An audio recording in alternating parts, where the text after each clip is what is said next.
Le point de côté, qui gâche parfois votre footing dominical, reste un soupçon mystérieux pour la médecine. Cependant, 3 hypothèses tentent de l'expliquer.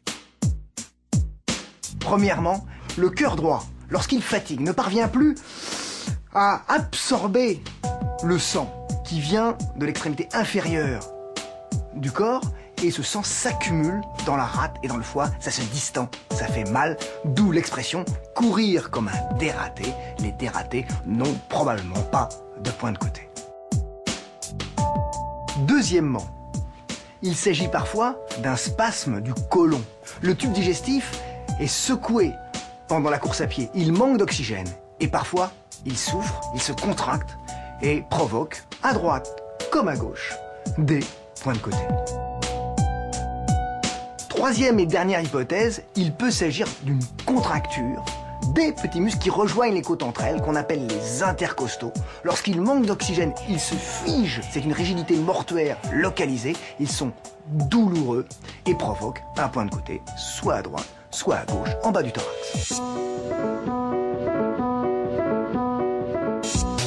Quand le point de côté survient, il existe des solutions. On ralentit, voire on s'arrête, et on comprime son abdomen juste sous ses côtes, à droite ou à gauche.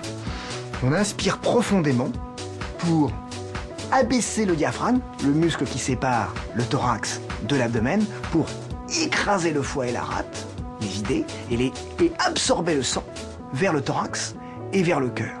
On monte le bras du même côté pour étirer les petits muscles qui rejoignent les côtes et faire céder la contracture, mais aussi d'espasmer le tube digestif, le gros intestin, situé juste sous le thorax. De façon cohérente, pour limiter le risque de point de côté, on prend un repas léger, qu'on digère au moins 1 heure pour un petit déjeuner, 3 heures pour un repas principal.